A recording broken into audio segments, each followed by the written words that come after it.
jurídica y él es experto sobre todo en Luma. Entonces, pues ahora sí, le damos la bienvenida y le agradecemos mucho su participación. Adelante, Bueno, tienes el uso de la voz. muchas gracias por esas palabras, pero quiero decirles a todos que en realidad no soy tan experto en Luhmann. Ciertamente, cuando el Luhmann empezó a venir a México, yo fui muy asiduo, asistente a todas sus conferencias, los cursos que dio en nuestro país. Desde luego, quiero decirles que como antecedente de esos cursos, eh, se podría recordar, quizá algún profesor inclusive recuerde, y en cierto modo, pues en contraste con la escasa asistencia que solía haber en los cursos de Luhmann, eh, los, las conferencias que daba su interlocutor en Alemania, que es Jürgen Habermas, era o es, ¿no? Jürgen Habermas, llenaban los auditorios, ¿no? O las salas, en el caso de una conferencia que dio Habermas en filosofía y letras, ¿no? Que estaba lleno a reventar. Yo mismo no podía entrar, me metí como si fuera el metro, ¿no? Me metí a escuchar una conferencia de Habermas. Y luego una conferencia que también fue en Santo Domingo, en la escuela, todavía era una instalación de la UNAM, no sé si sigue siendo, ¿no? Pero que fue la Inquisición, ¿no? Allá en Santo Domingo, en la plaza de Santo Domingo, ¿no? Ahí también Habermas llenó a reventar el auditorio de ese edificio tan importante. Pero luego, eh, pues ya con Luhmann no, no era tan así, famoso, tan conocido, por lo menos en nuestro medio intelectual, cultural. Habermas sí era un poco más, ya había comenzado a ser, ¿no? Muy conocido, todavía no alcanzaba su apogeo, podríamos decir, ¿no? Entonces, y además porque pues, venía precedido de la fama de haber sido Habermas, ¿no? De haber sido, de ser, ¿no? Continuador de la escuela de Frankfurt. Entonces, mucha gente conocía, pues, tenía interés, al menos, ¿no? Por esta corriente, esta escuela. En cambio, Luhmann no. Pero, de todas maneras, pues, por lo menos, digo yo, era un asiduo eh, participante, ¿no? De las conferencias, los cursos que impartió Luhmann, ¿no? Debo decir, por otra parte, que eh, en derecho no se ha sido muy ajeno a no se ha sido muy desconocedor, podríamos decir, de Luhmann, ¿no? Porque precisamente en los años en que pues se volvió muy, ya más importante que las primeras ocasiones que vino, cuando lo presentaba, por ejemplo, el profesor Torres Nafarete, que fue, creo, el primer traductor, ¿no? Mexicano, trabajaba en Ibero, ¿no? De México, y que empezó a ser más, más conocido, pues sí, los que ya teníamos una idea acerca de él, pues siempre procurábamos, aunque no hubiera mucha gente que asistiera a sus pláticas, a sus conferencias, eh, nos, eh, nos acercábamos, ¿no? O entrábamos, o incluso hasta conversábamos, o en mi caso, hasta llegué me atreví a tener una cierta discrepancia y una cierta discusión con Luhmann.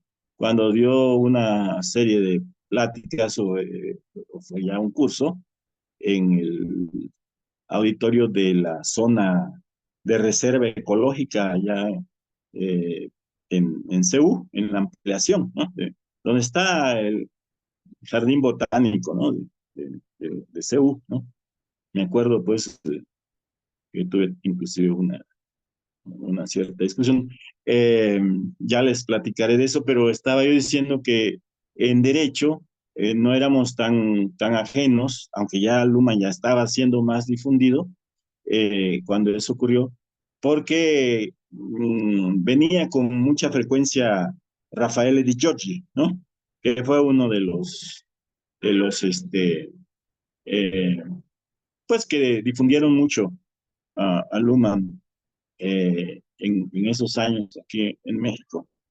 Debo decirles, porque la plática debe tener también, yo creo que algo anecdótico o que no sea tan fastidioso para algunos de ustedes que no están como muy compenetrados, familiarizados, que creo que Rafael Di Giorgi también venía porque tenía una novia mexicana, ¿no? Entonces, por eso la asiduidad con la que estaba siempre ahí en derecho, hablándonos del sistema y el entorno, ¿no? Pero yo ya había tenido contacto directo con Luhmann, si no me equivoco, si mal no recuerdo, y había leído algo de los textos, pocos que estaban traducidos por entonces, ¿no?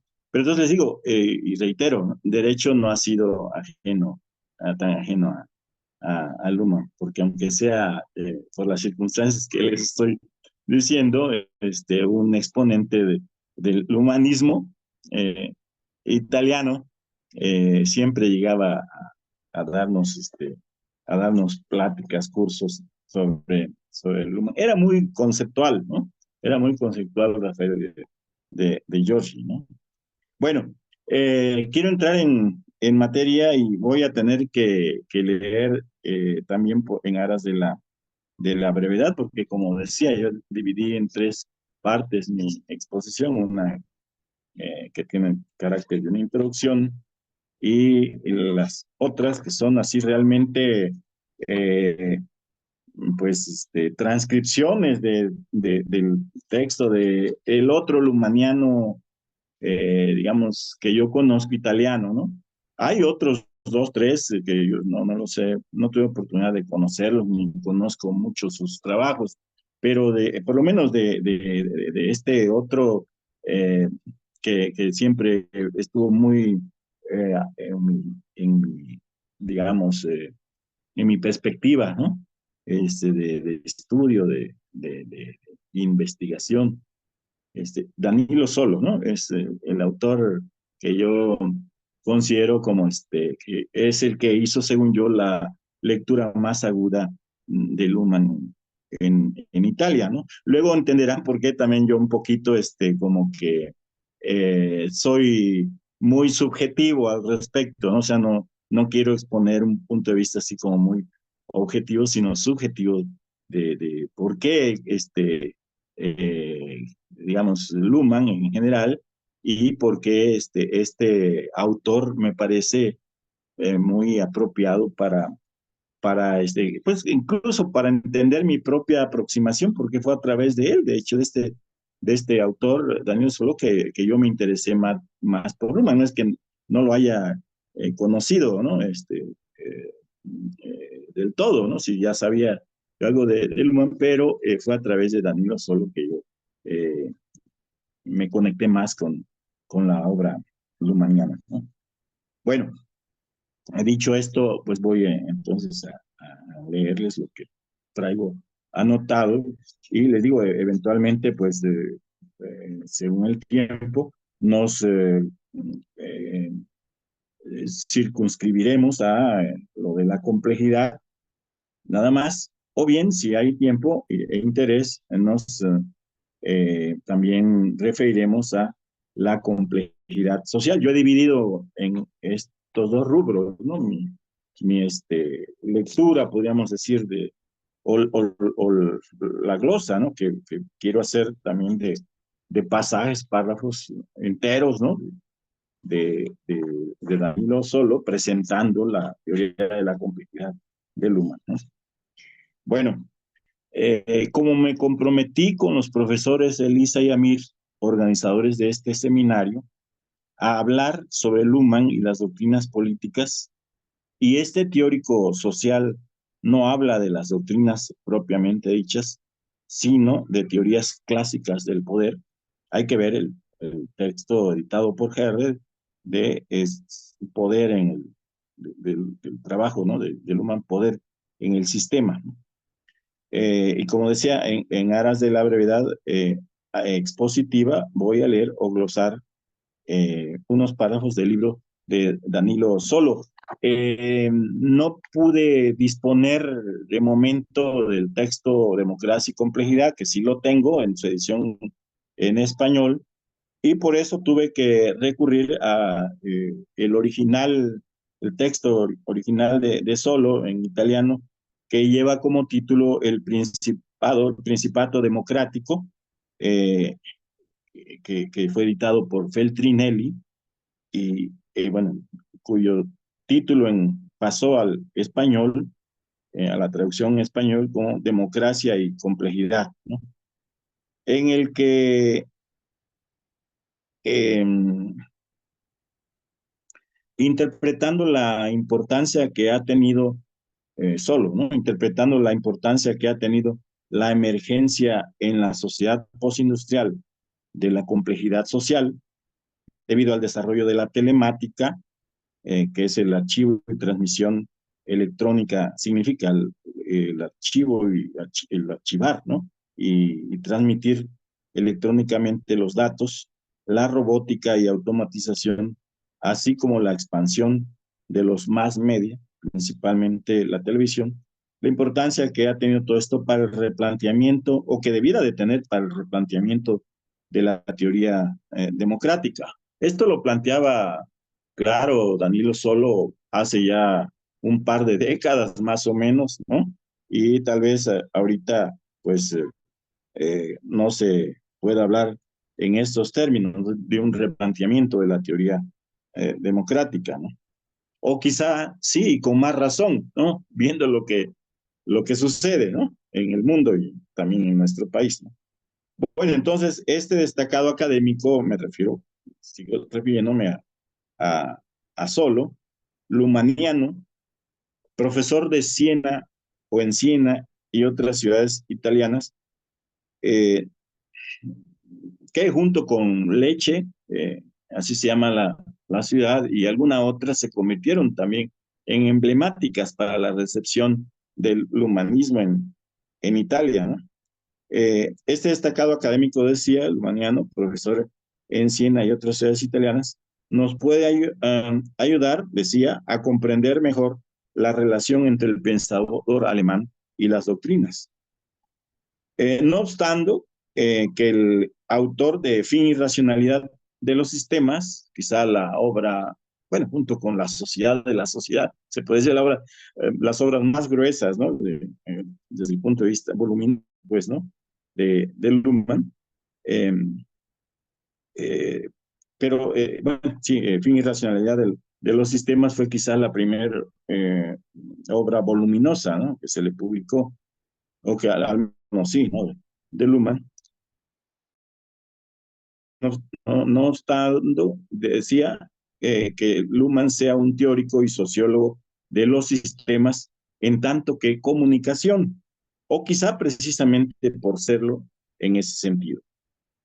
Como seguí de cerca las vicisitudes del delavolpismo, seguramente alguno me podrá preguntar más adelante qué es el delavolpismo, y bueno, pues yo creo que algo sé, ¿no? Sobre el delavolpismo,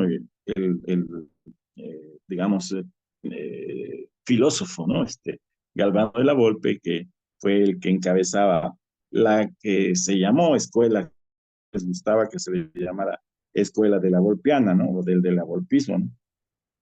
abordadas, digo que conocí de cerca las vicisitudes del abolitismo, abordadas magistralmente junto a las de las vicisitudes de la Escuela de Frankfurt en el ahora olvidado, y yo digo que eh, genial libro de Jean-Marie Vincent, Fetichismo y Sociedad, así como a su crisis, a la crisis del abolitismo. Seguí de cerca las vicisitudes relacionadas con la crisis del abolitismo, ¿no? Que en cierto modo fue la crisis del propio marxismo, ¿no? También sostenida, muy sostenida en Italia, por Solo, además de por Bobbio, ¿no? Cuando planteó eh, sus sus famosas preguntas, ¿no? Que después se editaron en español con el título de ¿Cuál socialismo? De si existía o no una doctrina del Estado, ¿no? Que fue publicado a mediados de los años 70, ¿no? O también Coletti, Lucio Coletti, ese más de la escuela precisamente de la Volpiana, que vino a México en alguna ocasión.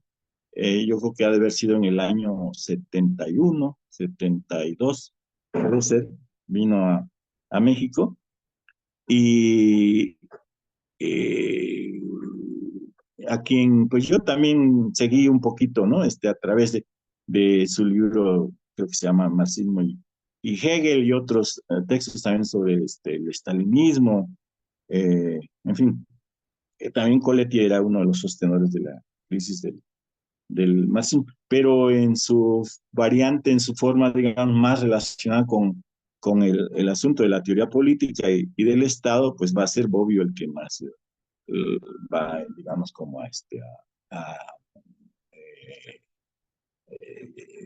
eh, digamos, a popularizar, ¿no? El concepto mismo de crisis del marxismo, aunque yo digo, creo que Danilo Solo eh, fue también partícipe de esa idea, pero con más, eh, digamos, profundidad y profundización que Norberto Bobbio, ¿no? Que lo que Norberto Bobbio podía significar, ¿no? Bueno, entonces, decía, el recurso y remisión que hizo Solo a Luhmann, ¿no? La búsqueda, ¿no? En que entró, ¿no?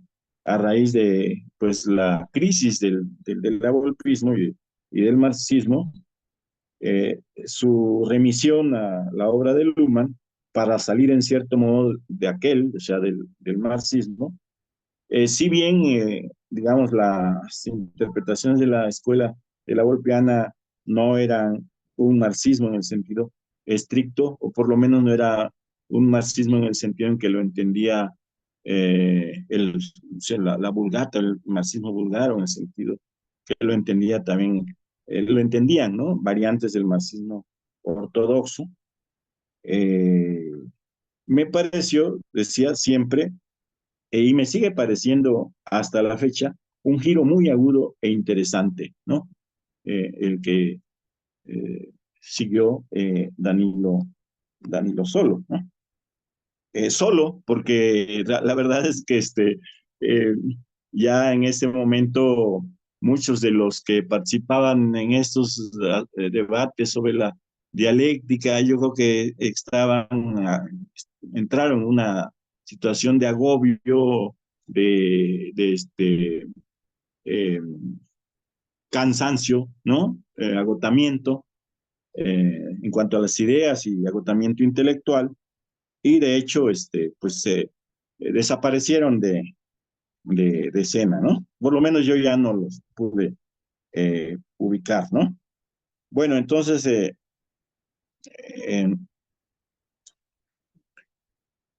me pareció pues siempre solo un agudo giro, eh, un agudo e interesante giro. Aún a la distancia, en el tiempo, y aunque en el interín yo haya mudado, podríamos decir, hacia otras líneas, ¿no?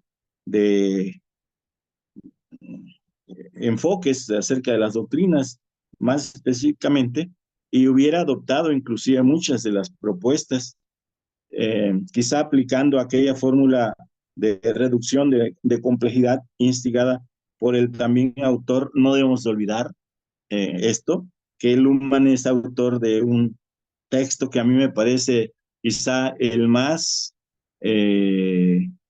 digamos, indicado como para introducirse a su teoría de sistemas, pero que en este caso pareciera ser que es un texto que no resulta pertinente al respecto por el título que lleva, de El amor como pasión, que ahora a lo mejor es muy conocido, pero que cuando había sido recientemente publicado en español, creo que no era de lo más conocido de Luhmann, ¿no?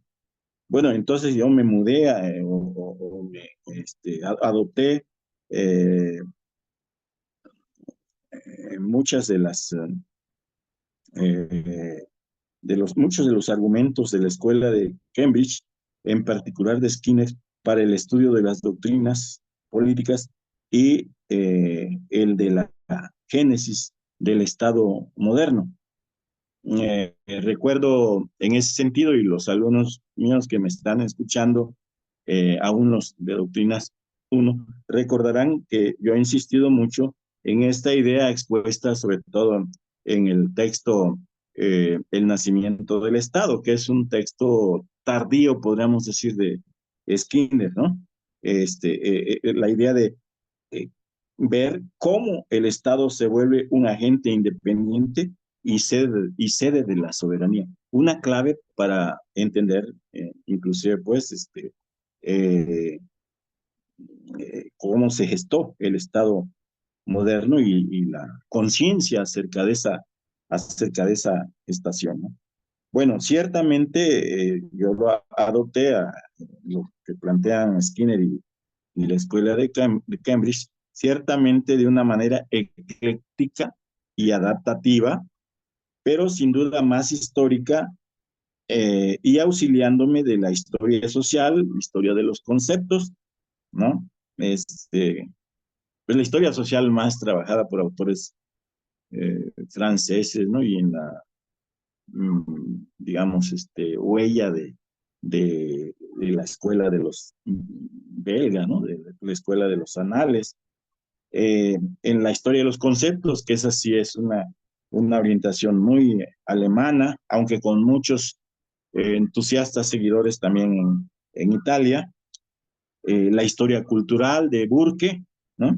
Eh, Peter Burke, no Edmund Burke, ¿no? Peter Burke, e incluso para ciertos efectos de la historia desde abajo, inspirado un poquito en el historiador inglés Hill y pues la microhistoria. Um, como dije, para ciertos efectos, si no lo dije, lo digo ahorita, para ciertos efectos de todo este bagaje, ¿no? Que ha aportado la revolución de la historia y la historiografía, ¿no?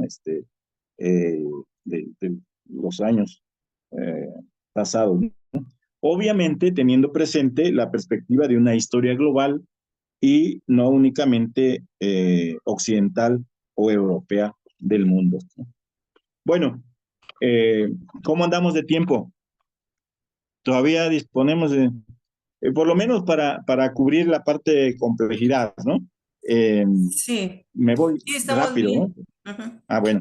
Ahora bien, haciendo caso a la advertencia de Solo, que creo yo que en esto sigue a Luhmann, en esto y en otros puntos de vista sigue a Luhmann, eh, como dice en Democracia y Complejidad, o El Principado Democrático, en la versión de Feltrinelli en italiano, en mi léxico teórico se está refiriendo al léxico teórico de Solo, pero en realidad es también un léxico hasta cierto punto, bueno, no hasta cierto punto, originado en las teorías de Luhmann. Iba a decir compartido, pero no es originado en las teorías de Luhmann y compartido por Solo, ¿no?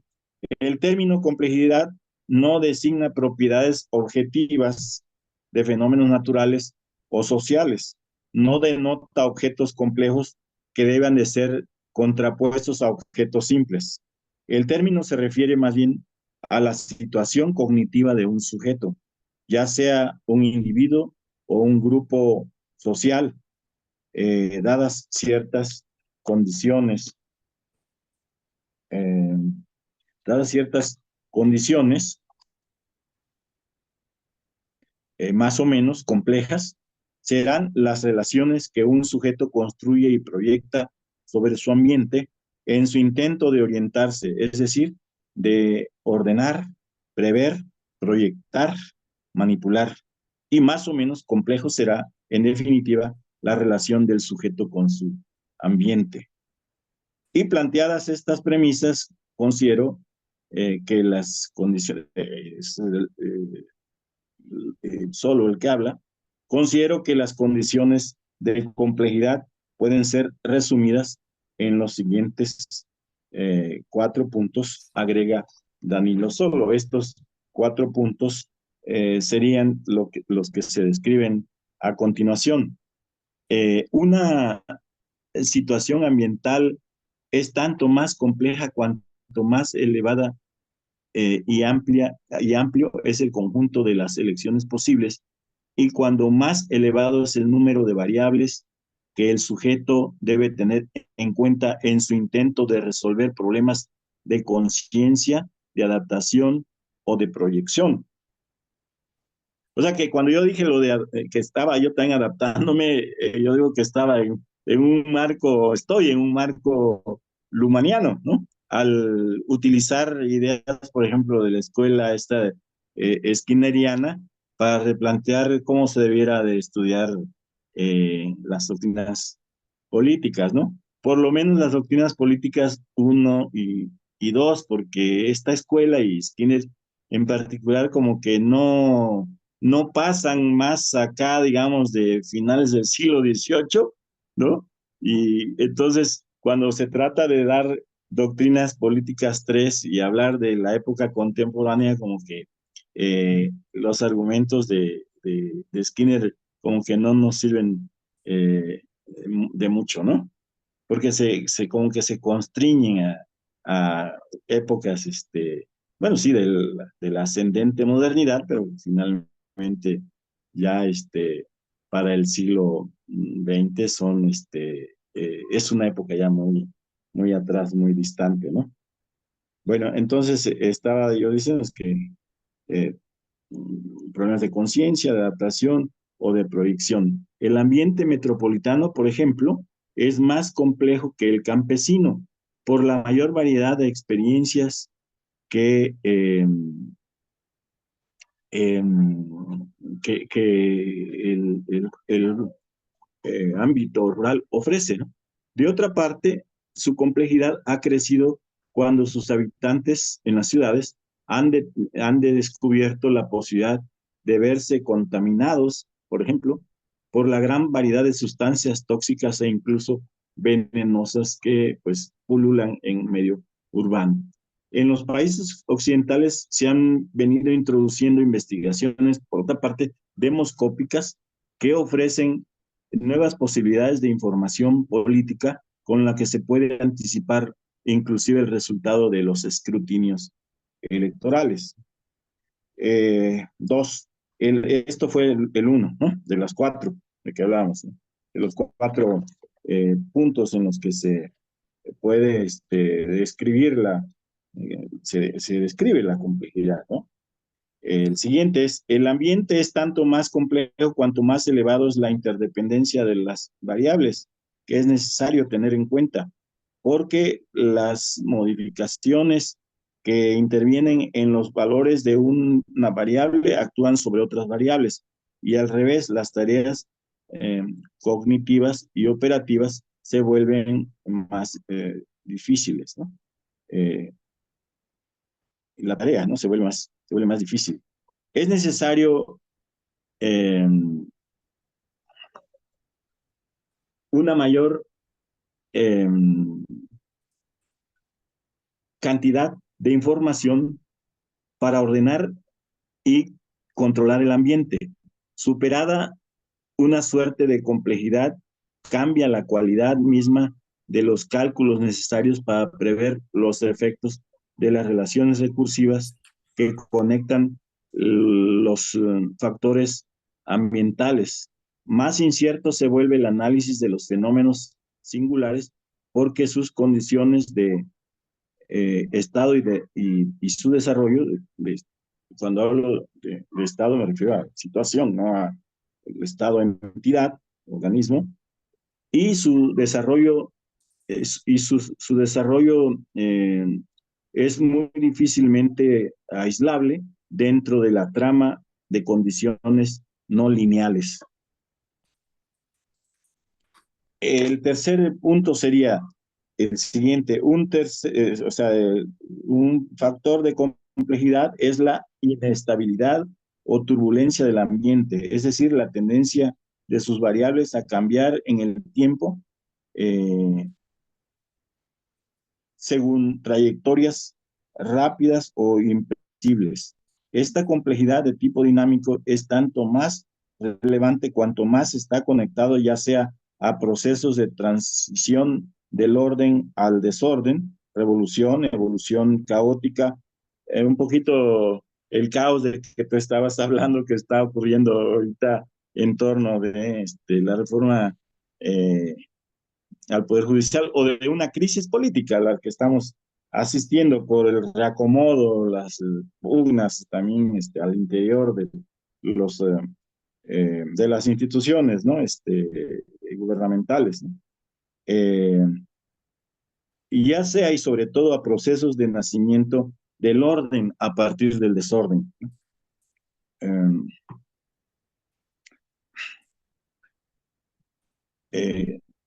¿Cómo le llaman a esta, digamos, corriente que, bueno, es a ratito me acuerdo, es un concepto de la física, seguramente que tiene que ver con orden y desorden.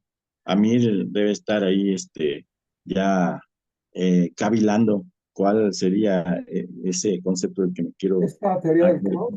De la entropía, ¿no? El concepto de la entropía, que es muy... Entropía es los viernes. Sí. Entropía que son los caos. Entropía es Sí. en el Senado. Sí. Sí. Bueno, los físicos o los que están en las ciencias naturales, pues conocen eso con mucha mayor seguridad, ¿no? Que como nosotros lo podemos o no lo podemos conocer, ¿no? El concepto no lo podemos manejar, ¿no? Del todo, ¿no? Bien como lo pueden manejar físicos, etcétera, ¿no? El último punto, el cuarto, la última condición de la complejidad que recapitula y compendia los primeros tres es la relación de circularidad cognitiva en la cual viene a encontrarse el sujeto que percibe el alto grado de complejidad del propio ambiente. El sujeto advierte que la dificultad que encuentra en la tentativa de explicar y prever los fenómenos ambientales según esquemas lineales monocausales, monofuncionales, en base a leyes simples, etcétera, condiciona su relación global con el ambiente. Esta dificultad depende en efecto de la circunstancia que en definitiva es su misma actividad cognitiva para construir el ambiente y a alterarlo en el momento mismo en que se intenta describirlo, en el momento en que se intenta describirlo, esta situación parece confirmarse por la interpretación prevaleciente del principio de indeterminación, que no sé si sea el mismo que el principio de incertidumbre, ¿no? De que algún Brillogine, me parece, algún físico lo plantea, ¿no? Esto da cuenta que no se está en posibilidad de definir el ambiente en términos objetivos, es decir, neutralizados. Las distorsiones inducidas por la propia actividad cognitiva y circularmente, que no se está en capacidad de definir el sí mismo prescindiendo, prescindiendo de la complejidad y de la turbulencia ambiental que condicionan y modifican en el tiempo su misma actividad cognitiva. Es decir, nos hallamos en una situación de complejidad epistemológica. Nace de aquí la instancia de una epistemología, la exigencia de una epistemología reflexiva, fundada sobre el reconocimiento de la recíproca implicación cognitiva de sujeto o sistema y ambiente en condiciones de complejidad. No sé si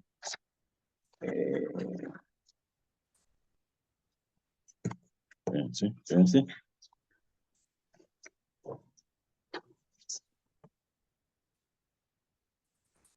Es que eso.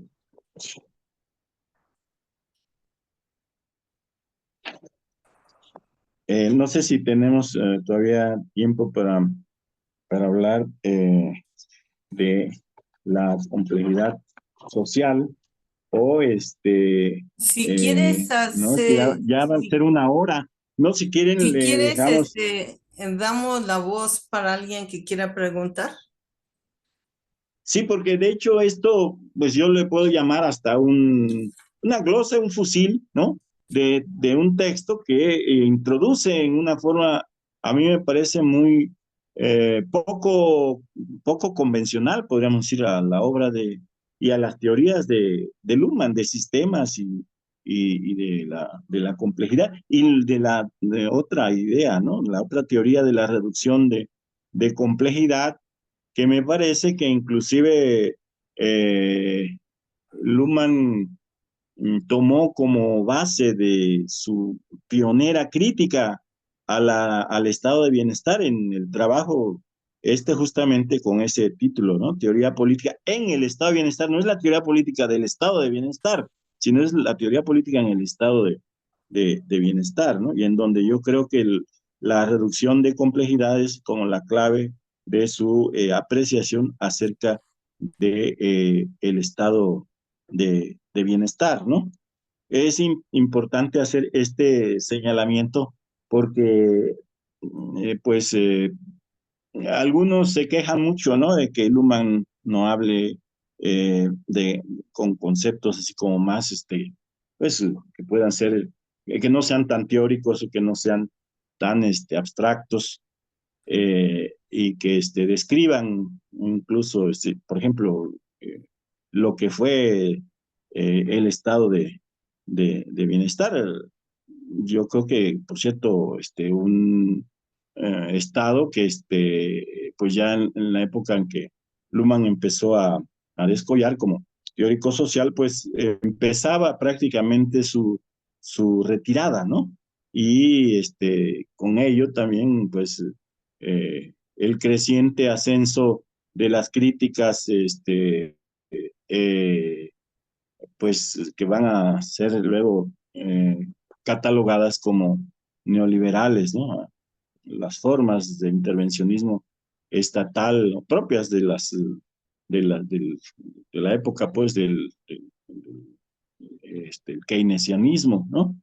Entonces, pues a veces se omite este trabajo de Luhmann, teoría política en el estado de bienestar, cuando se alude al estado de bienestar, y sería muy bueno, pues ahora, pues hacer como una reconstrucción de esa visión que tenía Luhmann, yo creo que como a principios de los años 70 todavía, ¿no? Del estado de bienestar, pues como un antecedente también o para mejor comprender qué es lo que pasó con las políticas sociales, qué es lo que pasó con el estado de bienestar y qué es lo que eh, pues eh, ocurrió en cuanto a la conceptualización del estado de bienestar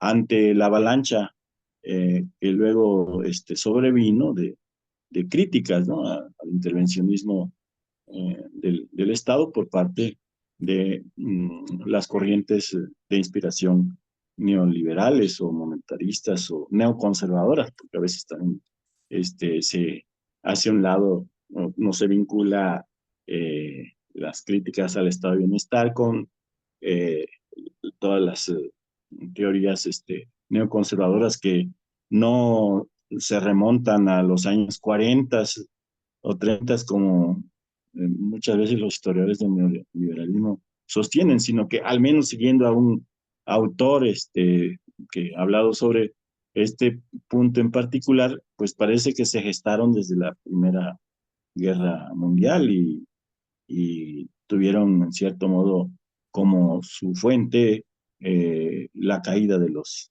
imperios europeos, ¿no? En la Primera Guerra Mundial, ¿no?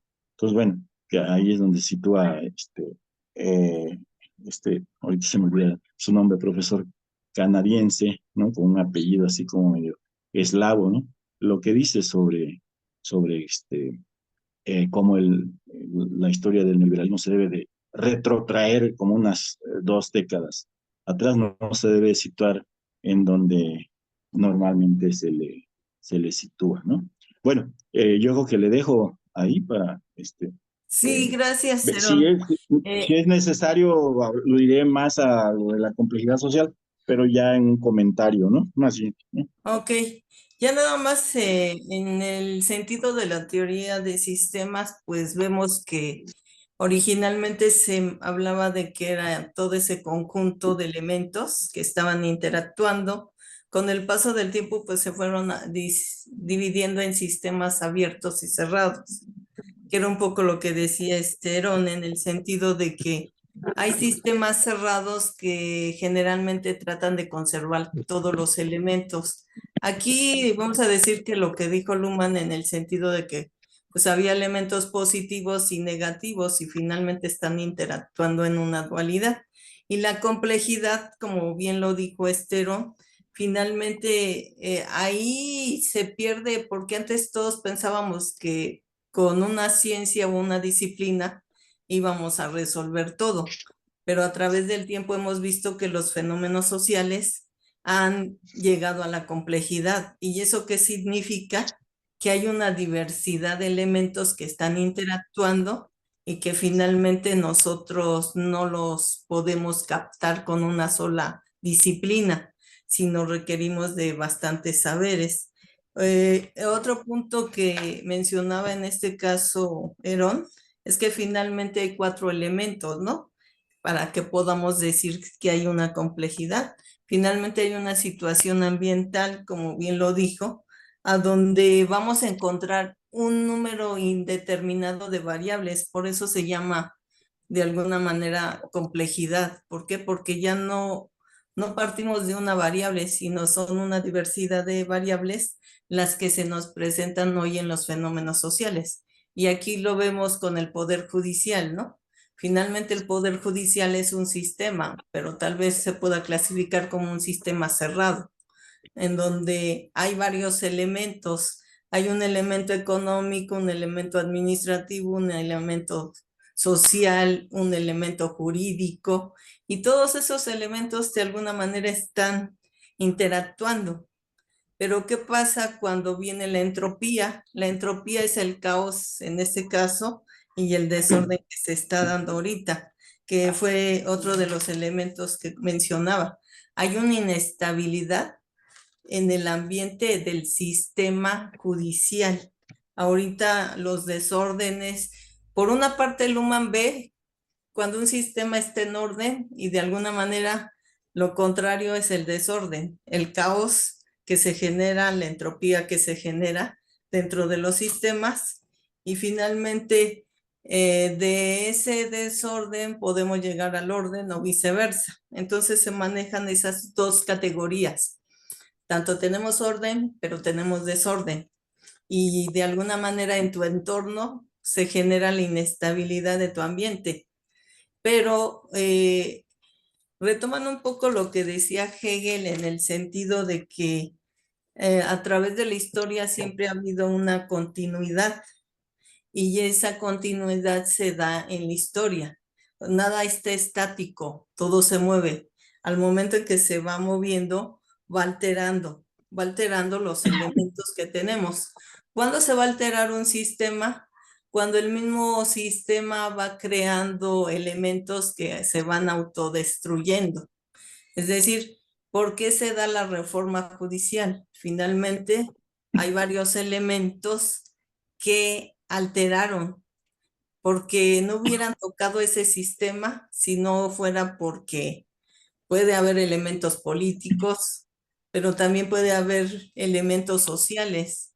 De alguna manera hay un grupo de personas que no está muy conforme con la impartición de la justicia. Entonces, en el caso de Luhmann, pues él señala que a veces los sistemas se autodestruyen. ¿Por qué? Porque si tú no cuidas tus elementos que están dentro de tu sistema, puedes ir generando lo que dijo Esterón, ¿no? Que es la inestabilidad del ambiente. Y cuando va generándose eso, pues va generándose la entropía. Y todo esto va provocando desorden. Y pues en ese sentido, de ahí que hablamos de una circularidad cognitiva, que era la que mencionaba en este caso Herón, que de alguna manera hay una indeterminación ambiental y finalmente tenemos, por ejemplo, todos ustedes conocen que teníamos un modelo de acuerdo a la división de poderes, pero pues ese modelo ya tiene siglos.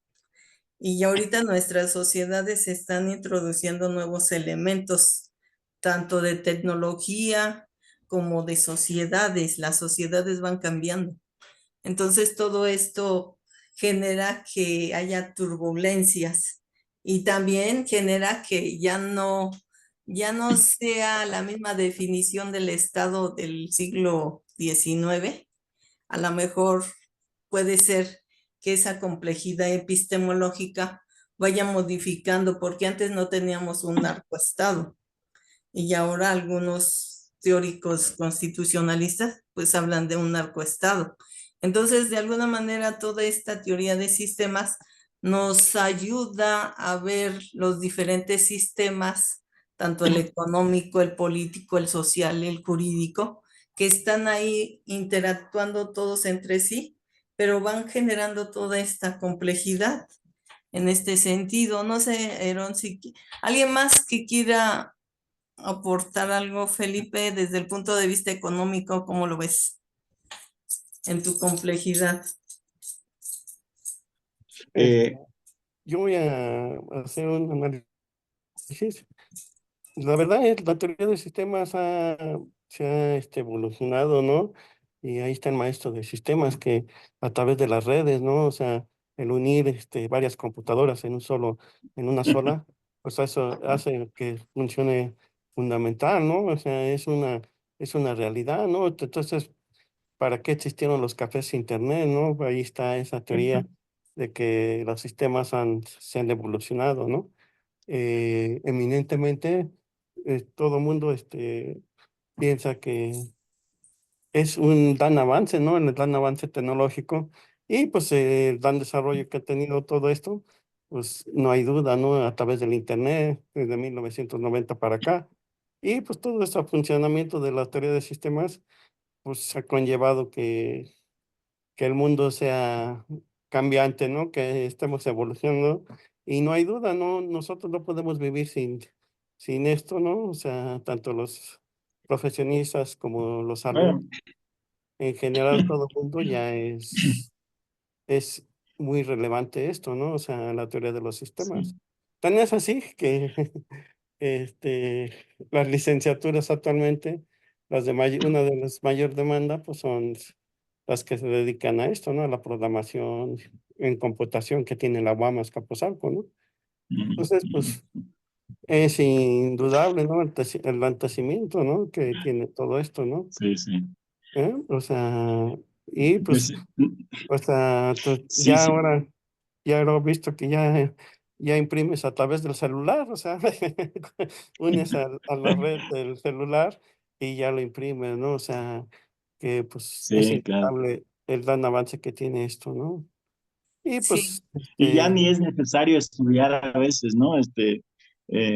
Textos, libros, ¿no?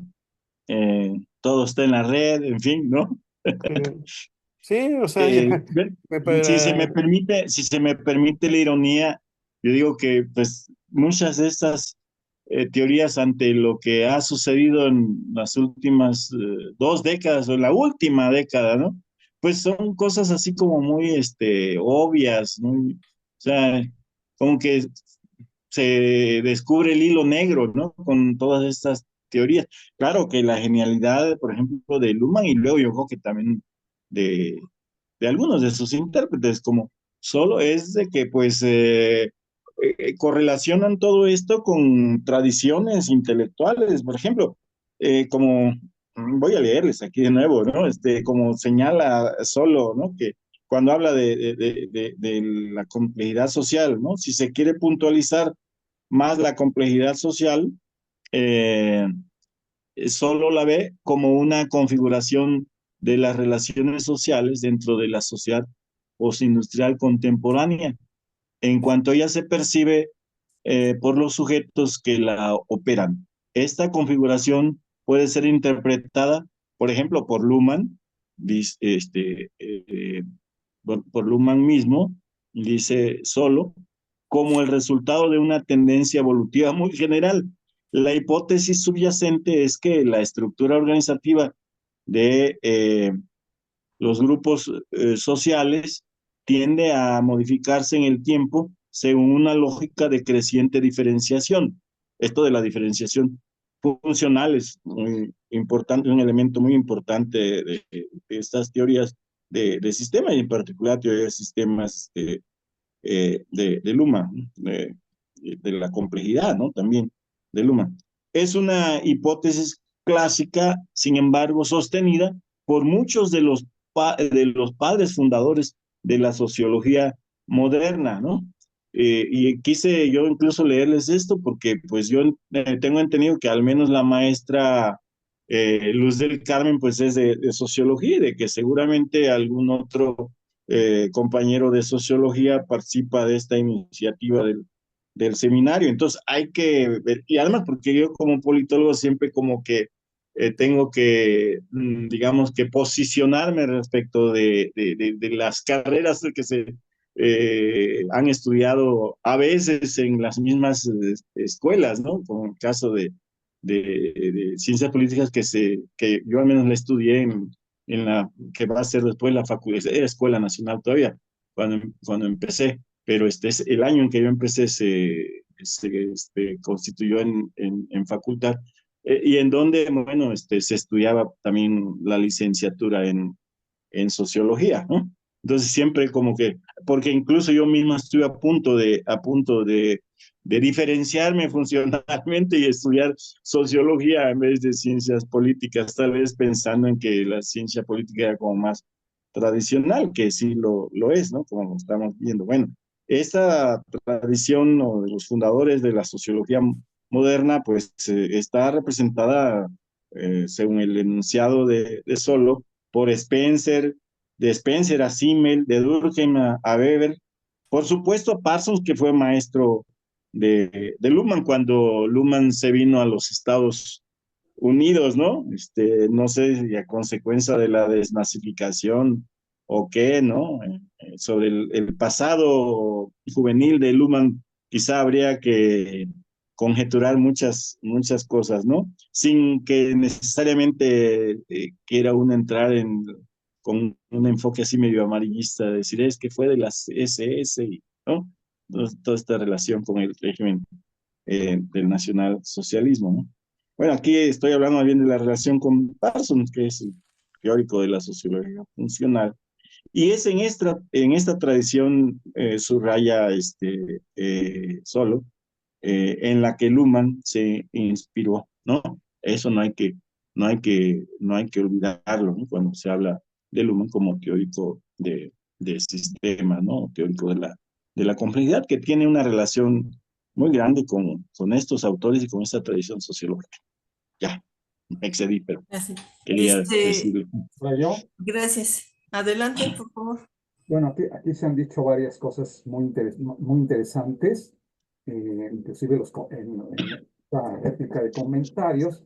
Por ejemplo, esta parte que precisamente cuando Elisa habló del sistema judicial, sería un subsistema, sería el poder público, en este caso el poder judicial es más que un sistema, es un subsistema del poder público. Por eso se habla de división de funciones más que división de poderes. Se divide para su funcionamiento en tres funciones, ¿no? También algunas cuestiones relacionadas con las metas o los objetivos de los sistemas, ese fino propósito en un sentido restringido, bueno, que comienza desde Aristóteles, y con lo cual, en la virtud de lo cual se hace algo, ¿no? Algo coordinado, ¿no? Es esta coordinación de un sistema para una finalidad.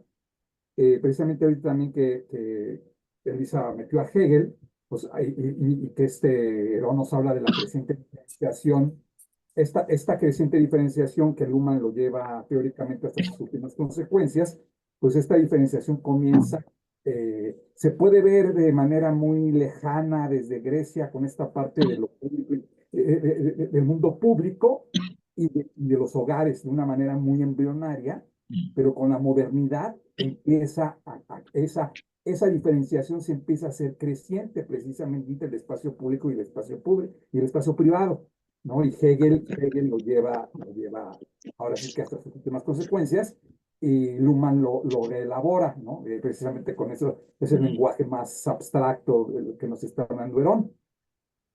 Precisamente ahorita que Herón precisamente nos estaba hablando de esta crítica al estado de bienestar, etcétera, bueno, precisamente se menciona esta idea de que el neoliberalismo, pues mencionó que tiene que ser abordado desde un poco antes. Podemos ver precisamente esta reunión del llamado Coloquio Lippmann de 1937. Es Bobodian, se llama el autor que plantea esto, ¿eh? Es Bobodian, profesor canadiense. Es Bobodian. Sí. Ese es otro autor. ¿Esto en qué año fue? ¿Herón? No, el planteamiento es reciente, pero él dice que hay que situar los orígenes del neoliberalismo en la Primera Guerra, o sea, con la crisis de los imperios. Exacto. Sí, precisamente esta idea del interludio de guerras, entre las dos guerras, como continuación la segunda de la primera. Y precisamente en el 37, en el coloquio Lippmann, de un periodista, curiosamente, que junta este coloquio donde inclusive White, von Mises, pero Los pues obviamente, austriacos, ¿no? exacto, pero de alguna manera no, pues nadie quería hablar de eso en 1937, ya que iba a empezar la Segunda Guerra, y aparte esta idea de que lo privado, lo liberal había fracasado realmente, por eso fue la Primera Guerra. Entonces no fue sino hasta 1947, cuando en Boston, en Mont Pelerin, en julio del 47, se vuelven a reunir varios de estos personas que estuvieron en el coloquio Lippmann, y es precisamente allí. En Monte Peregrino, ¿no? Monte Pelerín, ¿no? Monte Pelerin, exacto. Y Pero eso es en Europa, ¿no? Es Suiza, sí. Suiza, sí. Entonces, y es ahí donde ellos mismos votan, así votan como se está votando ahorita en el Senado, en llamarse neoliberales. O sea, eso cuando Sergio Sarmiento y otros que vacilones dicen, es que nadie se llama neoliberal. Bueno, es que tuvo muy mala prensa, pero ellos votaron su nombre y tiene fecha de nacimiento, julio del 47, nos llamaremos neoliberales. Es un neoliberalismo renovado, ¿no?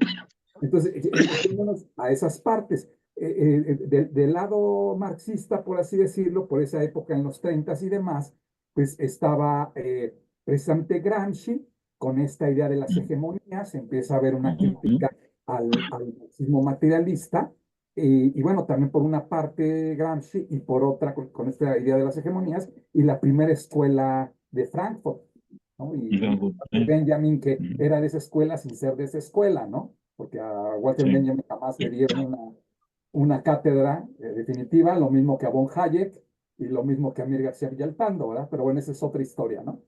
No sé si se parecen en eso a algún profesor de la UAM. Exacto. O aspirante a profesor de la UAM, profesor definitivo de la UAM. Y precisamente en esa segunda escuela de Frankfurt, bueno, esto era yo creo un poquito antes, para antes de Luhmann, pero un poco como antecedente, precisamente en esa escuela de Frankfurt, ¿verdad? Que tuvimos en la primera escuela a Horkheimer, a Marcuse y Adorno, y después en la segunda escuela también tenemos a Habermas, precisamente, también como un precursor de Luhmann en alguna manera, ¿no? Desde la sociología de la reflexión, si le podemos llamar de esa manera. Entonces tenemos aquí estas Pero cuestiones. hubo un desacuerdo, había un desacuerdo muy grande, Habermas, Luhmann, en los años 60. Lo que pasa es que Habermas era líder intelectual entonces y Luhmann, no, es más, todavía andaba en los Estados Unidos, creo, ¿no? Exacto. Andaban las huellas de Luhmann, Nación. cuando Habermas tenía el liderazgo ahí en Alemania, ¿no? Exacto. Entonces, en ese sentido, vemos en ese sentido cómo Habermas vuelve a problematizar esta idea del materialismo histórico, Mm, pero hablando precisamente desde la parte simbólica o cultural, precisamente mm, a través de lo histórico hermenéutico. No renuncia a la historia, tiene un origen también marxista, pero empieza a hablar de la hermenéutica a través de lo que viene siendo su publicación esta que se llamó Conocimiento e Interés, 1965 y 1968. Y precisamente ahorita que nosotros estamos pretendiendo entrar a los sistemas complejos, vistos precisamente desde la ciencia, para poder entender un poco esta cuestión de los sistemas aplicados a lo informático, en los tipos de ciencia que Habermas de manera categoriza, son las ciencias empírico-analíticas a través del trabajo técnico y estas tendrían una racionalidad hipotético-deductiva. Luego tenemos estas ciencias histórico-hermenéuticas en las que se empieza a fijar Habermas, lo que es el lenguaje, un lenguaje práctico hermenéutico, y de ese lenguaje práctico hermenéutico viene el derecho, ¿no? Y hasta que Robert Alexy nos dice que la teoría de la acción comunicativa solamente sobrevive en el derecho, ¿no? Que bueno, pero esa sí es otra historia, ¿no? Ahí es la experta en Robert Alexy, ¿no? Y algunos otros profesores del área de teoría general del derecho.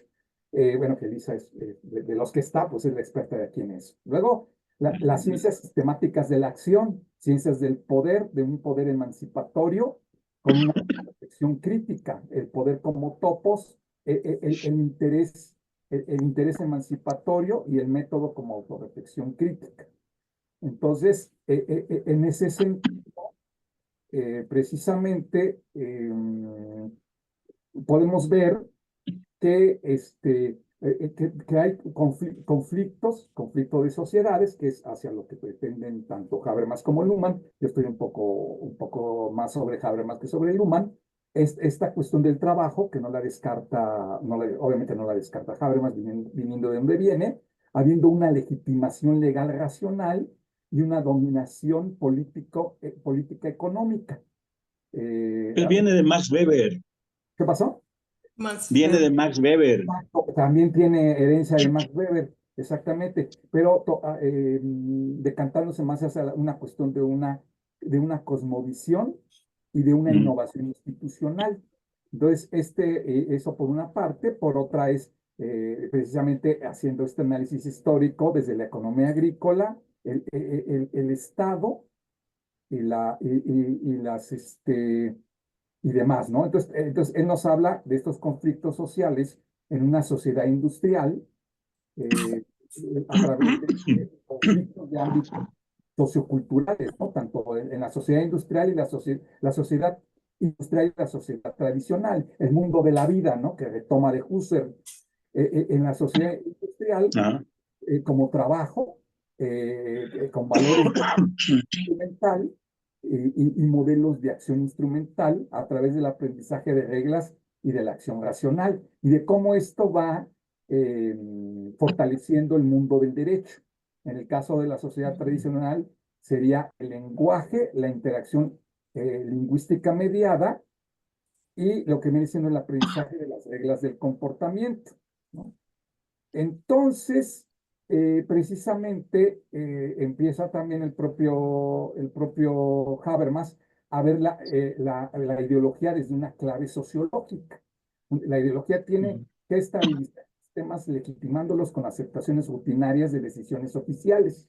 Esta idea amable, esta idea de que ideológicamente a través de la ideología las personas, en vez de ser coaccionadas, pueden ser atravesadas y podrán cumplir los mandatos de una manera mucho más eficaz.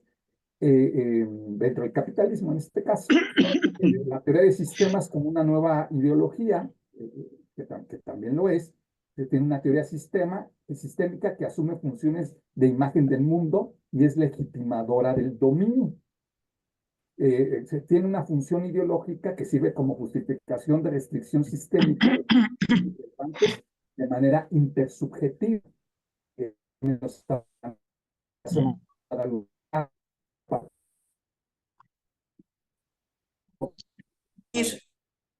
se escucha. Ya no te estoy escuchando bien. Creo que ya no escucha. Y a través de la acción de la a través No se escucha. de validar la ideología. ¿Qué pasó?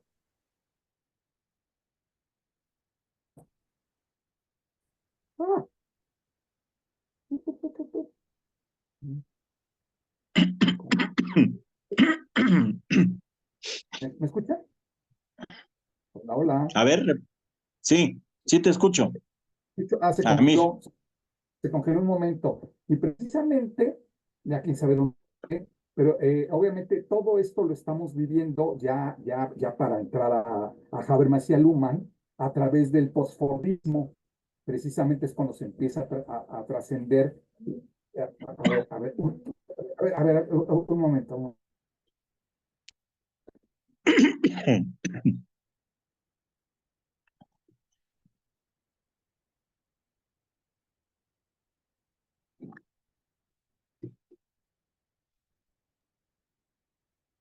Aquí hay algunas fallas en la red, pero creo que ya está. Ya fue el asunto.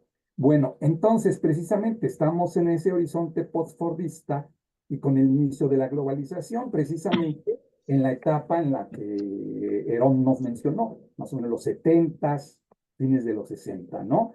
Con Alvin Toffler, ¿no? Con su publicación de Alvin Toffler. Sí. En ese contexto, ¿no?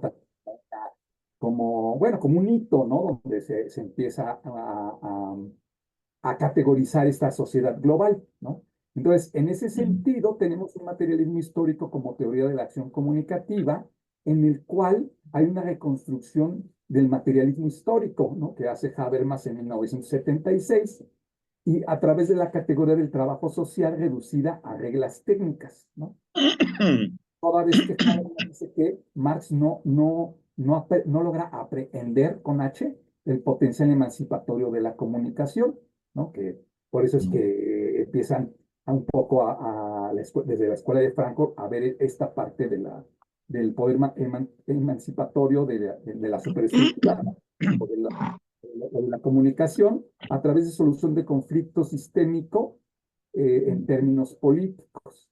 Entonces ya para 1980, bueno, se hace esa reconstrucción en el 76, en el 80 precisamente publica su teoría de la acción comunicativa, ya tiene algo más de 40 años, donde hay una reconstrucción normativa de la legitimidad, una superación de la legitimidad legal relacional de Weber, que nos dijo Herón, y funcional de Parsons. Se supone que la trasciende o la supera.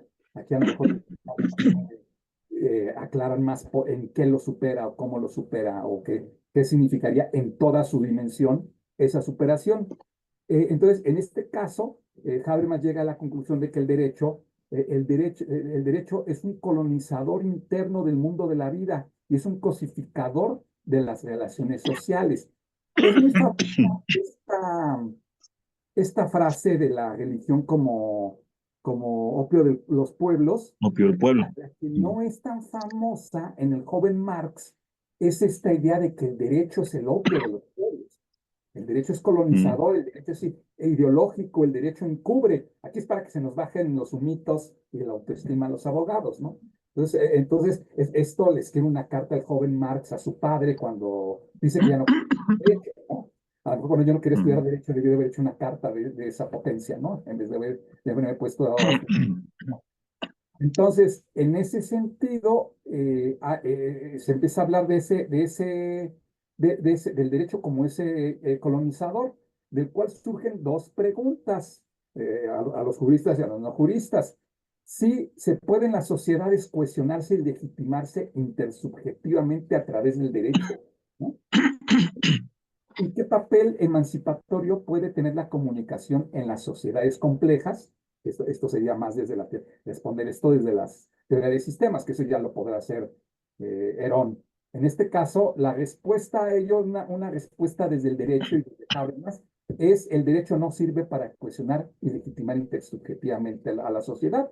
No sirve la propuesta de legitimidad legal racional de Max Weber, como ya lo dijimos, y no sirve la propuesta de legitimidad funcional de Parsons. Y el derecho tampoco, ¿no? Entonces, nos dice Habermas que hay un derecho como que es colonizador del mundo de la vida, tanto estructuralmente como históricamente. Estructuralmente, hay un adensamiento y una extensión que de las normas y de su influencia, cosificando la vida cotidiana a través de generando una frialdad de las relaciones sociales, y la comunicación pierde una unidad del entendimiento, y hay una masificación y una despersonalización. Esas han sido las contribuciones del derecho a través del aumento de manera estructural. De manera histórica, pues tenemos en este caso este proceso desde el Estado burgués del siglo XVII de Hobbes con su noción de ley, el Estado burgués del siglo XVIII con Locke en libertad y responsabilidad, un gran teórico, padre del liberalismo, pero obviamente aquí les hace una crítica a Habermas, y el Estado democrático y social de derecho a través del control activo del sistema económico, ¿no? Ese intervencionismo está, que luego es criticado, como nos mencionó el propio Herón.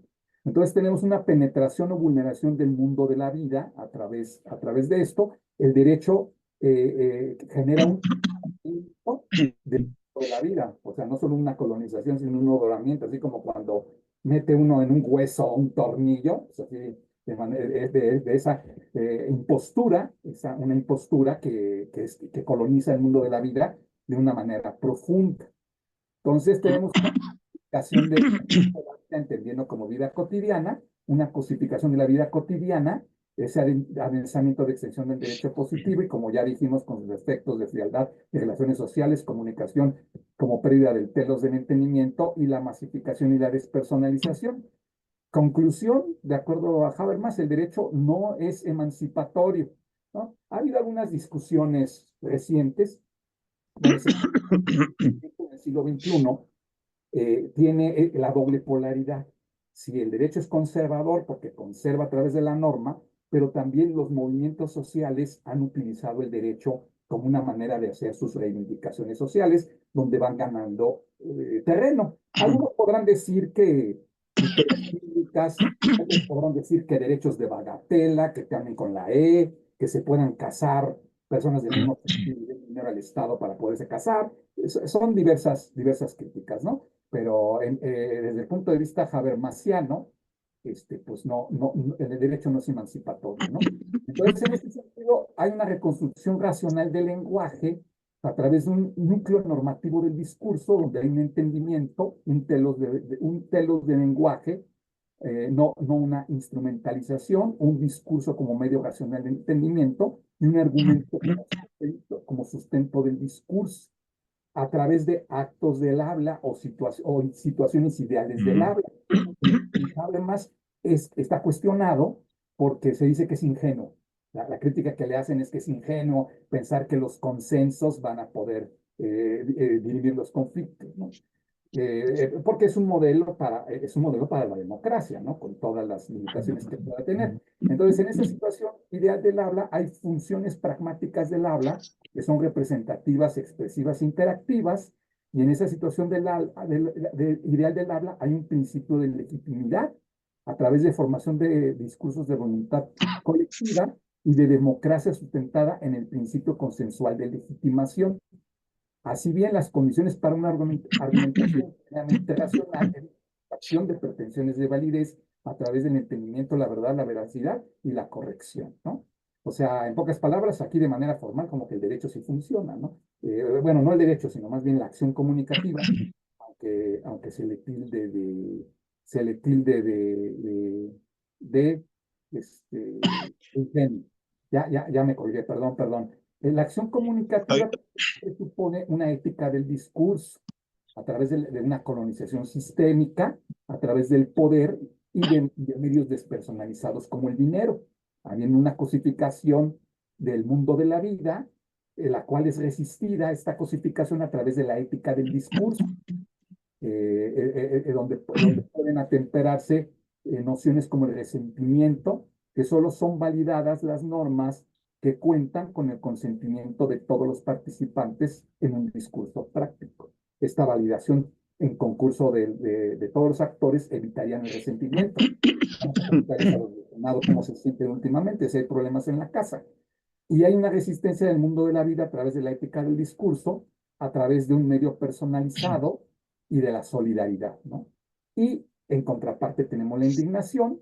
Solo son válidas las normas cuyo cumplimiento puede ser libremente aceptado por todos los afectados. Y cuando las personas sienten que no son tomadas en cuenta, pues viene esta indignación, ¿no? Que también quizás esa sea la razón por la que vemos indignadas e indignades por todos lados. Por alguna situación puede precisamente esta parte de las democracias, el problema de las democracias modernas, ¿no? Habiendo precisamente un giro jurídico en su obra de facticidad y validez del año de 1992. Y bueno, luego, obviamente, ya para terminar, porque ya me colgué, perdón, y le damos la palabra también a Herón, con esta parte de la teoría de la acción comunicativa que no puede continuar, sino teoría del derecho. Y esa es la crítica que hace Robert Alexi, que también es la palabra para Lisa, precisamente sus conferencias de Tanner en su en el contexto del bicentenario de la Revolución Francesa, la caída del muro de Berlín, la obra de Robert Alexis de Derecho y Moral de 1987, en la que se busca una estabilización desde el punto de vista moral, un rol potencial del contrato social y la imparcialidad de procedimientos jurídicos de Kelsen que no alcanzan a Rawls como moral, Kelsen como la. Entonces, tenemos esta soberanía popular como procedimiento, nos dice Alexi en el año 89, que es ahí donde empezó Herón, por eso ahí me voy a quedar, en la cuestión a través de la cuestión democrática, donde se olvida el marxismo, precisamente en ese paradigmático año 89, a través de la sociedad popular hipostasiada y la soberanía, ¿no? En clave anarquista. Y bueno, pues regresamos la palabra a Herón, a Elisa. Bueno, rápidamente, como yo usé, ahí ya. está Luz del Carmen también, que ella es la socióloga en jefa. Porque Herón, ¿Quiere hablar Luz del Carmen? no sé, la estoy incitando. Precisamente aquí Ya. este es un No, comentario. si me permiten, yo quiero hacer una observación, porque como usé y abusé mucho de solo, siento la necesidad de aclarar. ¿Sí me escuchan? Sí, De adelante. aclarar, por ejemplo, que la opinión de Luhmann no era muy favorable a la lectura que hacía solo de Luhmann a finales del siglo pasado. Eso quedó de manifiesto por la respuesta que me diera Luhmann a mí en una oportunidad, en un curso, creo, en el mismo curso que estuvo dando ahí en el Jardín Botánico de SU, que me diera el profesor de Bielefeld, o sea, Luhmann, a una pregunta que le formulara sobre el autor del léxico de Luhmann, que es solo, ¿no? Eh, Fue una respuesta, yo digo que sí, un poquito indulgente, pero firme de Luhmann, en donde se refería a Danilo Solá. Sí, dice, es un joven profesor que anda por allá en Italia sosteniendo la idea de la democracia directa, democracia rusoniana, creo, dijo, ¿no? En esa ocasión, Luhmann. Entonces, pues su opinión no era tan favorable. Digo esto para que no se piense que yo estoy así como metiendo a solo en la perspectiva de Luhmann, eh, aun cuando evidentemente no hubo así como mucha empatía, al menos por lo que a mí me contestó Luhmann, que claro, a mí me pareció bien que Luhmann contestara una pregunta en donde yo además le dije pues que su pensamiento era un pensamiento conservador, siguiendo quizás solo, ¿no? Y la verdad es que yo creo que me la perdonó, ¿no? Porque fue una, ¿cómo se le llama eso? Cuando tú le planteas a alguien así que, pues es una autoridad, ¿no? Una insolencia de mi parte, ¿no? Pero bueno, eh, para la historia anecdótica de Luhmann, digamos, respuesta que me dio Luhmann, en donde opinó en forma media adversa a lo que sostenía solo, o a lo que pensaba Luhmann que sostenía solo, pues pues casi como un, ¿cómo se podría decir? Un recuerdo, un buen recuerdo, ¿no? De mi acercamiento a Luhmann, ¿no? Les agradezco. Y que Gracias. ese recuerdo puede hacerse debido a la importancia de la UNAM, ¿no? O sea, tú podrías estar en Monterrey, Sí, Salana, pero Luhmann no hubiera ido a Monterrey, ¿no? Entonces, gracias a que estuviste en la UNAM, ahí pudo darse la vivencia personal que tuviste. no, ¿saben qué? Les digo que contribuyó, además luego se murió, pronto se murió, ¿no? Luhmann, pero ¿saben qué contribuyó a que Luhmann perdiera fuerza en México? ¿Qué ¿Qué? cosa? El asesinato de Colosio, porque el que traía a Luhmann era Luis Aguilar Villanueva, que beberiano, ¿no? Muy, con estudios en Alemania, muy eh, intelectual, ¿no? Muy consistente, ¿no? Es lo damnificado. Él traía alumno y era asesor de Colosio, Luis Aguilar Villanueva. Tengo entendido que inclusive su eh, retiro del escenario tuvo que ver quizá con un cierto desencanto a la Max Weber, quizá a raíz del asesinato de el que él ya creía que iba a ser el presidente, ¿no?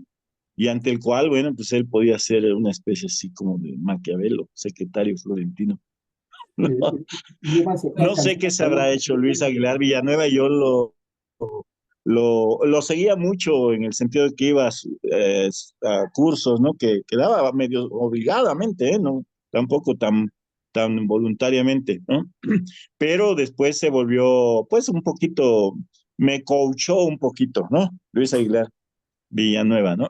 Pero no sé qué se habrá hecho, parece que se fue a los Estados Unidos y no sé, pero es un personaje también clave para entender la crisis del humanismo en México, ¿no? Y luego Luhmann se fue a Perdón alcanzar, por el apunte, luego Luhmann se fue a alcanzar a Colosio, ¿eh? el otro barrio. Luhmann se fue al otro barrio. Sí, porque no, muere. Por cierto, espérenme, hay un dato interesante en el libro de El poder en el sistema.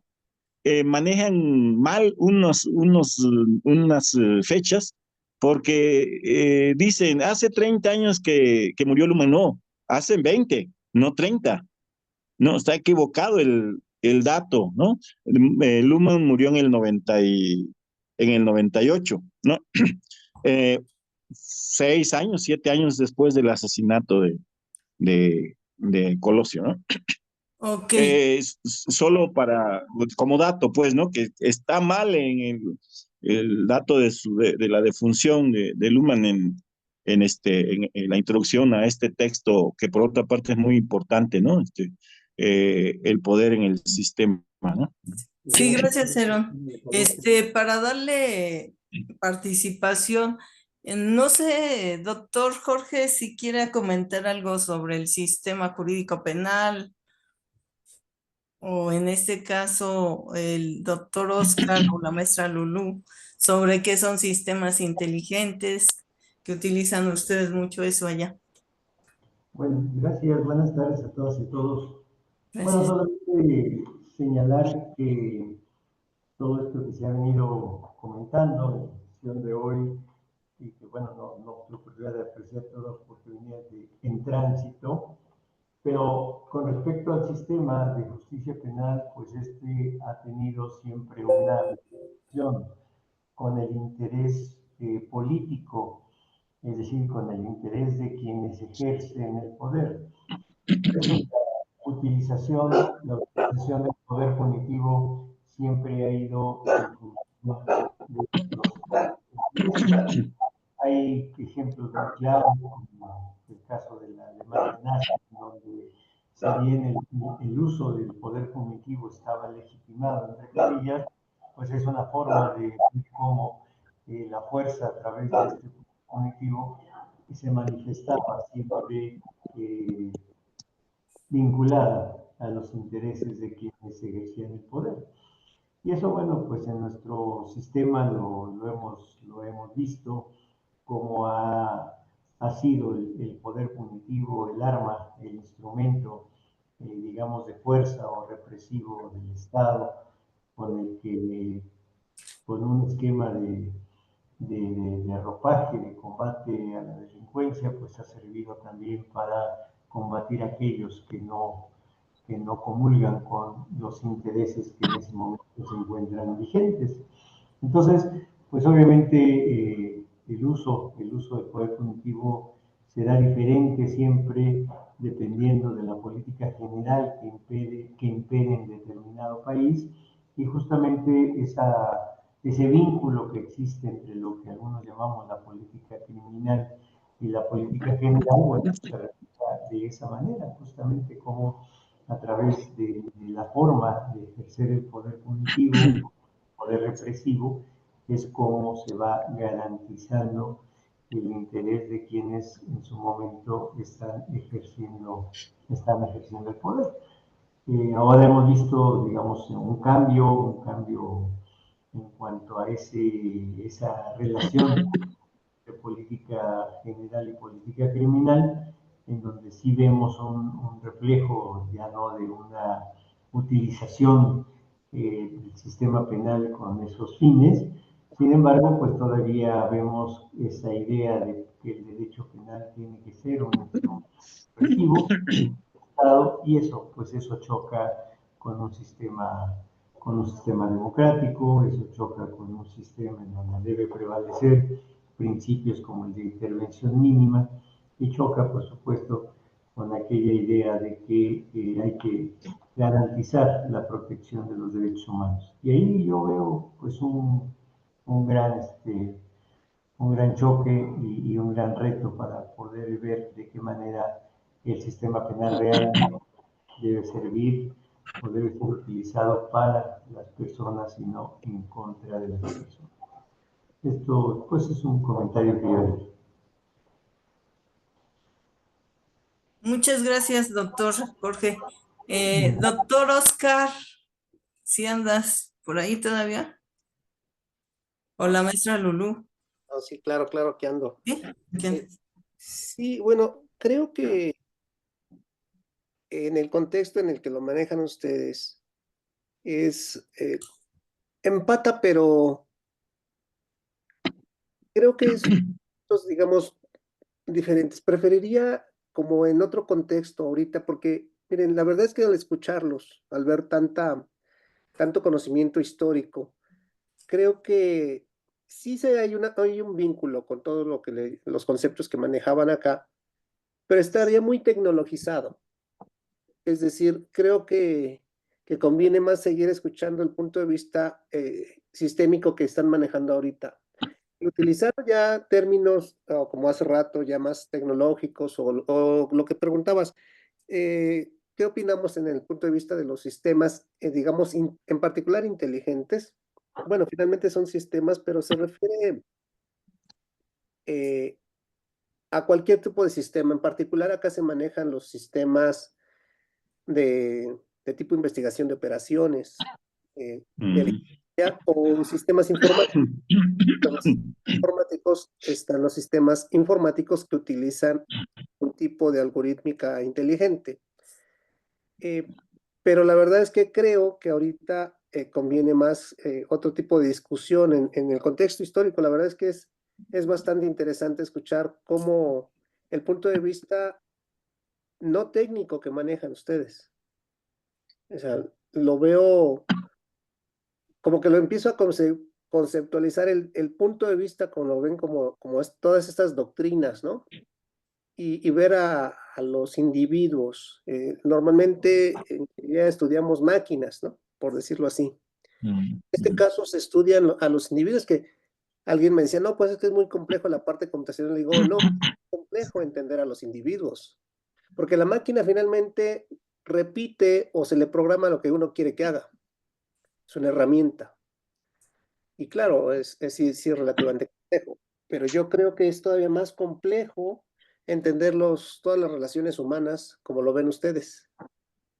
Pues por ahorita yo creo que sería lo único que comentara, en lo que me empapo más de sus términos. Sí, sí, gracias, doctor Oscar. Ahí la maestra Luz está levantando la mano. Luz del Carmen, adelante, por favor. Muchas gracias y aprovecho un saludo muy cordial a Aarón, que siempre compartimos muy buenos momentos y al menos yo aprendo. Antes y después de las pláticas de Aarón hay un gran cambio, entonces también creo que hoy espero que me dé respuesta a una pregunta que es lo que voy a lanzar. Voy a abrir dos bloques. Uno de ellos, una pequeña reflexión, y creo que para las cuestiones de doctrinas políticas y sociales es necesario, y sobre todo también con este diálogo que tenemos para las disciplinas como la jurídica, la necesaria distinción entre poder y dominación. Creo que lo hemos estado hablando, hemos traído ejemplos teóricos, pero creo que es fundamental, o al menos sociológicamente, nos llevan a vías paralelas de estudio, pero sí es importante abrir esos dos vértices: uno, el poder; segundo, la dominación. Eso por una parte. Y un segundo comentario y pregunta para Herón, poniéndolo en antecedentes. La sesión pasada hablábamos de la microsociología de Irving Goffman. Supongo y estoy segura que Herón ha puesto los ojos y ha escuchado algo sobre Goffman. Eh, hoy- Estigmas.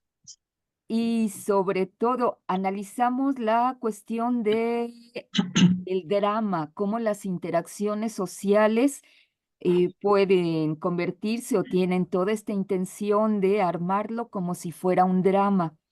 Por una parte, quisiera escuchar algo de Goffman a partir de Herón, pero también saber, y otra vez consultando a Herón, si este mismo contexto, perdón, de Luhmann y de Goffman sería el mismo para entonces entender el nuevo significado que está teniendo el discurso, la comunicación, el lenguaje, las interacciones. Por mi parte sería eso, y pues sí quisiera escuchar a Goffman vía Herón. Muchas gracias. Gracias, Luz.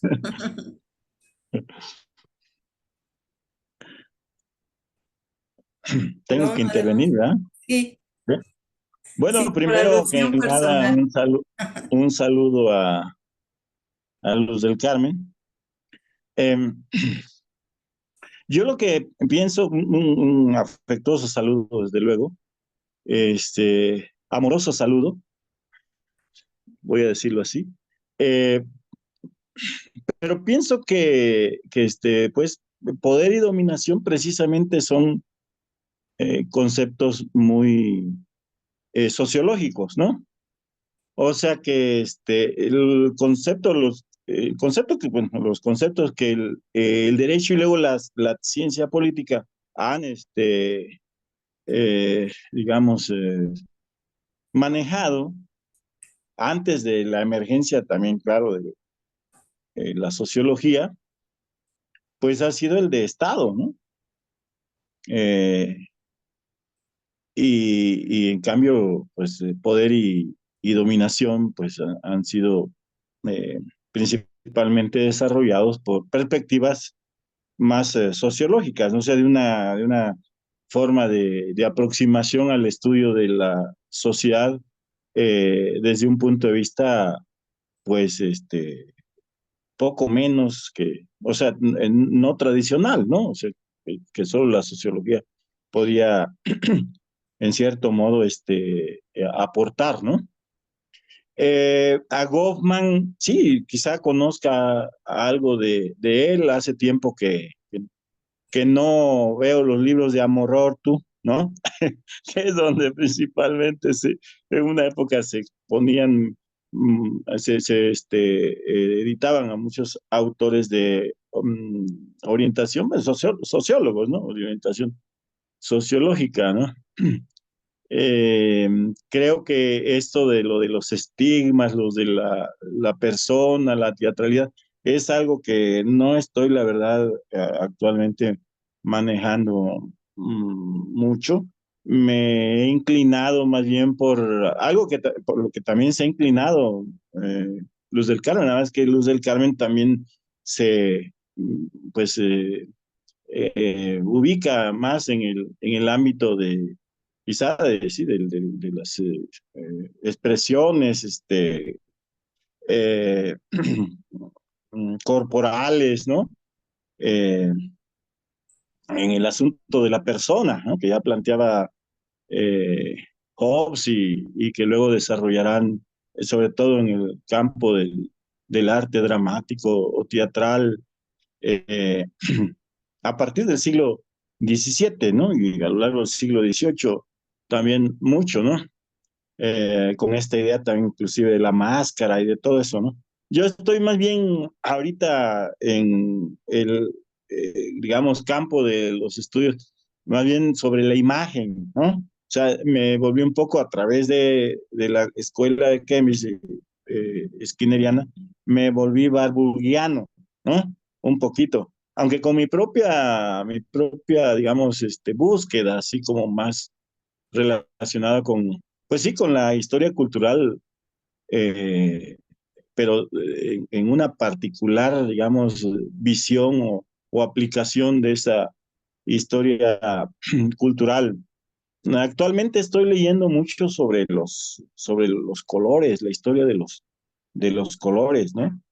Eh, precisamente por la importancia que empezó a adquirir en mi visión por la influencia de esta escuela skinneriana que empezó a tener la imagen, ¿no?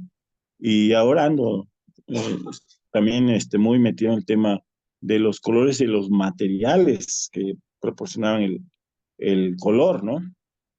Obviamente desemboco en, en perspectivas que tienen que ver con mi interés por, por ejemplo, el mundo de los códices, de las representaciones pictóricas, pero en particular en lo que toca al mundo mesoamericano, la historia de los códices, en particular de los códices que son, en cierto modo, de mi región, ¿no? Son códices mixtecos. Uno muy en particular, que es el códice colombino, ¿no? Que, bueno, pues, ha sido estudiado el códice, ¿cómo se le llaman? El que está o estuvo mucho tiempo, está, creo, hasta la fecha, ¿no? En la Biblioteca Mediciana, ¿no? De Florencia, ¿no? Que lo ha estudiado esta historiadora del arte, gran apellido italiano, ahorita se me olvidó el nombre, en fin, ahorita a lo mejor lo recuerdo, y otros códices, ¿no? El códice mendocino, pero los códices mixtecos sí han sido estudiados, por ejemplo, pues por este erudito en ese campo que es Germán Lejarazu, ¿no?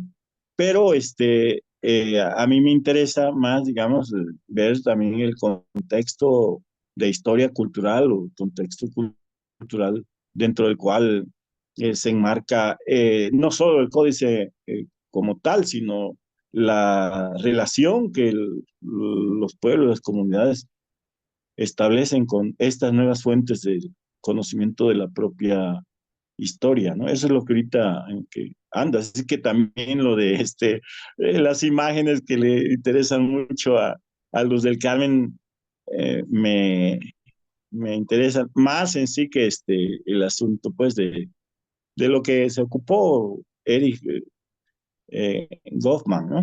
Sí, prometo pronto volver a echarle ojo a los libros de Amor, ¿no? Empezando por el de Goffman para pues poder tener un diálogo más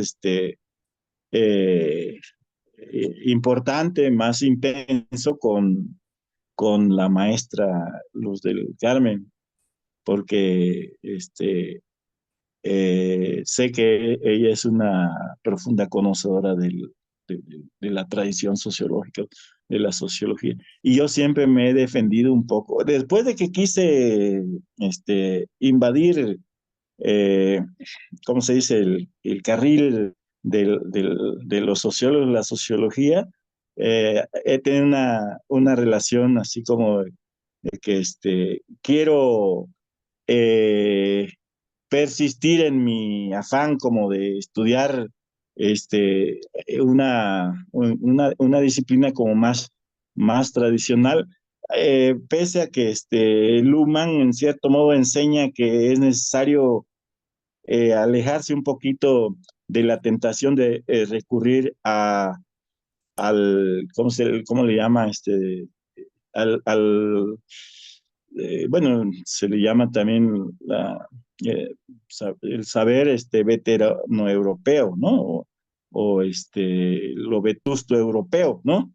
Eh, y entonces, pues yo creo que debo de hacer una reflexión también desde el punto de vista de que qué tanto también he comprendido o he entendido pues la revolución teórica, no la de Althusser, sino la revolución teórica de Luhmann, ¿no? O sea, a lo mejor yo no la pude, digamos, comprender en todo su alcance, y por eso también así, con mi cierto despeje, deslinde, ¿no?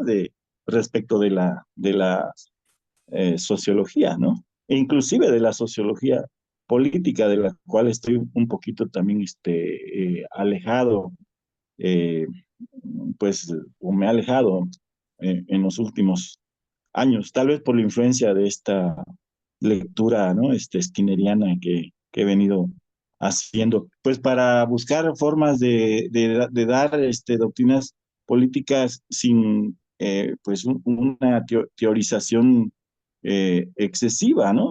Y aprendiendo en cierto modo también de un poco más de lo que la historia, las disciplinas históricas nos están aportando, ¿no? En estos años recientes.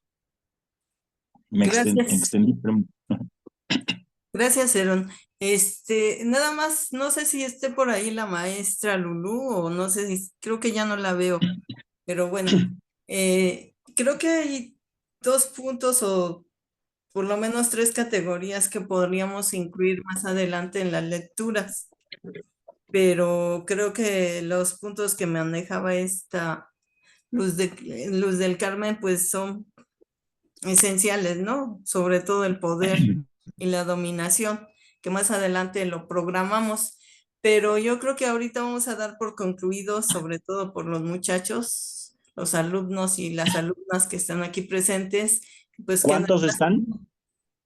bueno, yo creo que están como 20, como 19, ya se Ah, salieron no, algunos, es buen número. pero Bueno, más que nada, un aplauso para Herón, un aplauso virtual.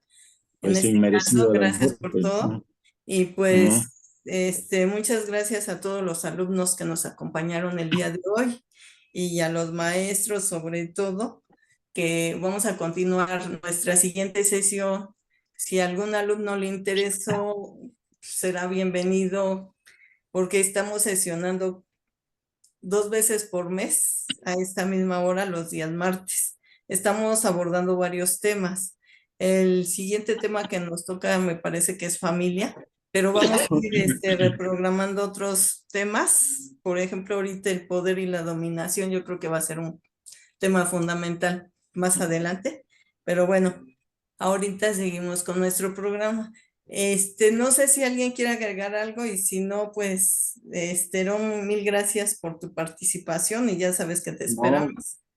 gracias a ustedes y una disculpa si no he respondido a sus expectativas, pero lo que pasa es que también sus expectativas son un poquito elevadas, ¿no? Lo que habla de la irrupción de la complejidad también en nuestro ambiente, ¿no? Sí, pero de eso Yo se me trata acuerdo de aprender. cómo de Georgie nos, híjole, nos surtía con todas esas explicaciones sobre sistema y entorno. De hecho, yo creo que un poco contribuyó a cierto alejamiento, ¿no? Por lo menos de mi parte, porque se estaba cayendo en una especie de escolástica lumaniana con la que yo no estaba muy de acuerdo y no comulgaba, ¿no? Pero en fin, bueno, ahora me parece así como siento nostalgia de recordar esos cursos en la Pérez Carrillo que nos daba Rafael de Giorgi, ¿no? Sobre Luma. Sí. Gracias. Bueno, gracias a todos, a doctor Jorge, doctor Oscar, doctor Amir, Un saludo para todos y cada uno de los profesores que la participaron, maestra que Luz, el maestro tuvieron la paciencia de Jesús, la escucharnos, maestra ¿no? Lulú, todos los que estuvieron el día de hoy. ¿Sí me ¿Alguien escuchan? quiere agregar algo? Sí, Elisa, ¿me escuchan? Sí. Yo estaría pensando para la otra sesión, obviamente aquí la experta en familia eres tú, pero si no El quieres, mes. si no quieres aventarte la completa, yo podría dar algo de la familia, la propiedad privada y el Estado para regreso a los clásicos. Y tú, bueno, pues tú eres la experta, ¿no? Está bien, tanto tú como el maestro Carrera, ¿no? Ah, ¿Empiezas tú? sería Carrera. Ah, ok. No, empiezas tú, si quieres, y ya Sí, yo el creo que Carrera, yo porque le doy la base, ¿no? Le doy una. la entrada histórica. Sí, ahí nos ponemos de acuerdo de cuánto tiempo cada quien. Está bien. Bueno, entonces, buena noche a todos y mil gracias a todos los alumnos que nos acompañaron. Gracias, hasta Gracias a luego. Que todos. estén Sí. bien, bye.